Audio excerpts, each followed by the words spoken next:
Confirming visual contact with USG Ishimura. What a beauty. Now, this ship in the background is probably one of my favourite mining sci-fi ships, and you might recognise it. It's because it's from the game Dead Space. Now, this is the USG Ishimura. Ishimura? I hope I pronounced that right. If I've pronounced that wrong, let me know in the comment section.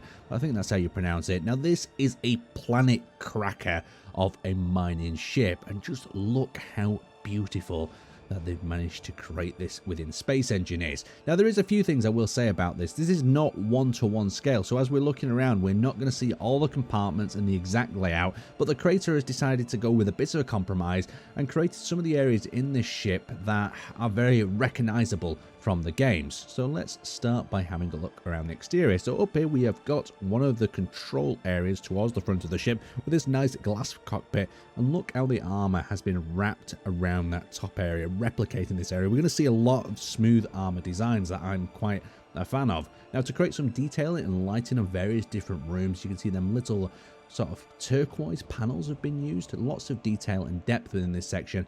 And then we start to have a look at the support type panels. Now, as they're going in to crash land, the ship comes in through this area and it actually hits one of these support pillars to slow itself down. So it does crash, I'm guessing, somewhere within this area. So this is the docking hangar area up here. It's a bit hard to work out exactly where it would have crashed because it's not to one-to-one scale. But like I said, if I get anything wrong in this video, feel free to correct me in the comment section below. So as we come through these support panels, each one of these has been detailed with this square sort of embossed panel on the side that I really do like, and it creates that curved shape. Now, these are curved panels along the side using hinges, so there's a lot of hinge components on here. Coming further down, we have these trellises that hold the tethers in place, but look at the detail in each one of these sort of support beams. You can see the panels have been used there to emboss and sort of add further detail to these support panels, complete with these little red panels on the end to show some indication markers. Now, as we come out to this rear panel, you'll see that we start to stagger to what I can only describe as the giant engine bay. So we've got like an intake over in this area of the ship. You can see we've got the same being replicated over the side, but just take a moment to appreciate the detailing that's going on to the sides of these engine bays to create this sort of effect, how things have been staggered and they've been layered to create that depth. So if we turn off our light, you can see how the darkness, even with that shiny metal armor on the side, really creates a contrast between each of them blocks. Now, coming around the back here, we start to see the rear of the engine bay cells. Now, this hasn't been curated, sadly, using LCD panels. If this was using LCD light panels, this would illuminate a little bit better, but you can see the thrusters down the back are all quite dark. But I guess that fits in with the style of the ship as well, because when they do come across it, it is quite dark. It's not lit up because obviously things are going on inside. So let's take a little look through this ship. Now, the interior of this ship is a little bit staggered, so it might get a little bit confusing, but there's lots of creepy catwalks. So we've got this bridge area here that's got this staggered lower cockpit section down there to control the ship. And then up here, we've got these LCDs with, of course, everything is offline and not doing too well. Coming down, we enter through a little suit area, and we'll start to have a look through some of these more sort of noticeable areas. So we've got little quarters as we enter into here with toilets, just a simple corridor, but notice how dark and dingy it is in here. You can imagine the alert lights starting to flash, and then you come across various different bodies as you're moving through the corridors until something breaches through the ceiling. It's the perfect setting really for doing a horror scenario, maybe if there was some Dead Space creatures in Space Engineers. So now we're entering into the tram line area. So we're at the bridge location and we have the tram that goes up and down the center. But of course the tram is currently offline, so the players will have to walk or find alternative ways of accessing it. There's a vending machine here out of action, and there's various different corridors that lead around, perfect for them ambushes. So as you come around into this section, we're entering onto the next platform. That is the crew deck. So did we miss the crew deck then? I think we did. I think we did miss the crew deck. Some of the areas are labelled but quite off limits, so we'll just stay on the main path for the moment.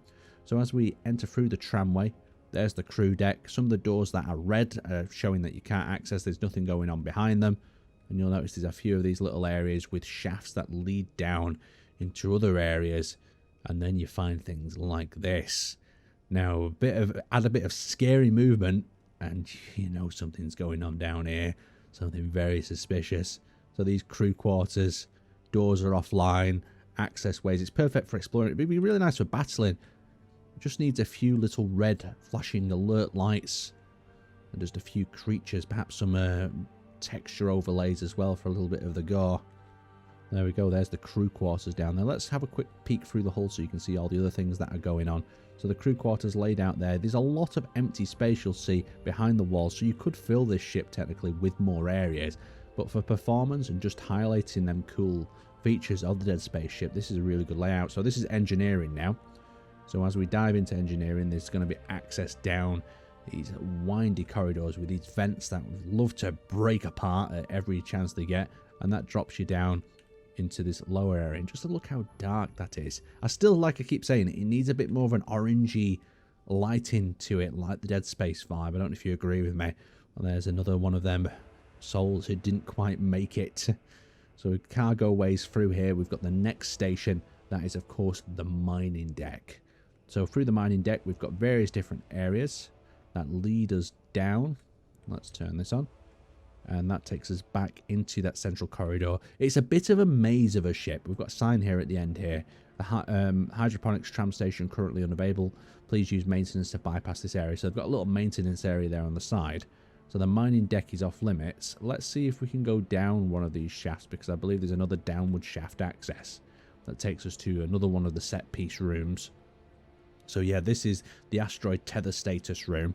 This is actually really nice. It's nice and dark and ambient, and you'll notice that they've used a blueprint there to create the sort of tether, and then the coil rotates around that dome like so, just like within the game. Obviously it's simplified a little bit, but let's have a quick look down here. This is just going to be an access way, I'm guessing, to get to this tether from the upper floor. But some nice ideas for different ways of doing corridors here. We've got these little struts to the side, so if you are trying to build like a dark, scary environment like that, these corridors are a great layout, or give you a little bit of a head start in how you're going to lay your own out. So let's move through and we'll enter back into the guts of the ship. So this is what's going on behind the scenes. So this is production resources, the things that make this ship kind of survival supportable. You could add some weapons on. Let's continue on through. You'll recognize this next room in a second. This one's got this round sort of spinning gyroscopic machine.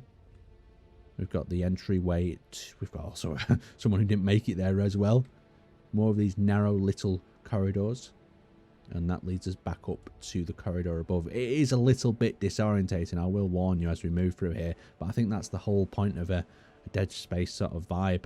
So as we come a bit further down, are we going down this way? Have we got ourselves lost? We've got ourselves lost, I think. There's the corpse that we found. This should be the bridge location. No, this is the mining deck. So we need to cut back through here. So this is the little barricade that's in progress here. And then that leads us to the second location of the tram. That's the bypass route through here. So it's just a number of corridors that take you around the side with lots of options for creepies to jump out on you. And then in this area, we've got these little sort of, we see a lot of these in Dead Space where they've got these like curtain windows. When I first saw these introduced to Space Engineers, I thought they'd be perfect for like security gates inside a Dead Space ship, just like this. So this is a medical little station with an ATM.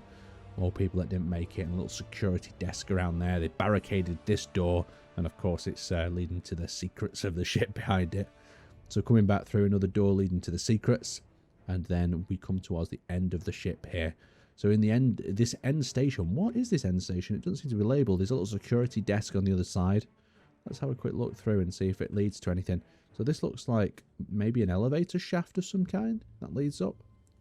Let's have a look around here. This is going to lead to the loading dock, I'm guessing. Little shower area.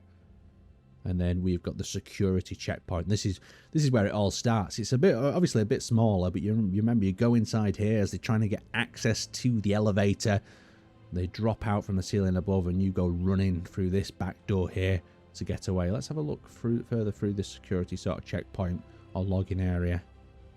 And there we go. We've got ourselves into the initial hangar area. Somehow the ship manages to crash successfully, doesn't it? It's very weird. It's like a crash landing, but crash landed successfully into the right place to be docked. Right, so that is the tour of the beautiful Dead Space ship. If you like what you saw here today, make sure you hit that like button, and there is also a link so you can check this ship out for yourself in the description of this video. Of course, it's not a super functional ship, so we'll do a quick test flight now, but I wouldn't expect anything sort of magical from this craft. So let's bring ourselves into the cockpit down here, access our chair, and see if we've got some sort of acceleration and movement. So we've got very slow acceleration, as you'd expect for a giant mining ship, and very slow gyroscopic turning.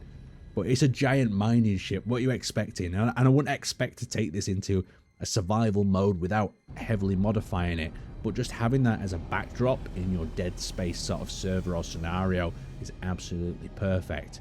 Anyway, I'd like to thank you guys for watching, and I will see you next time.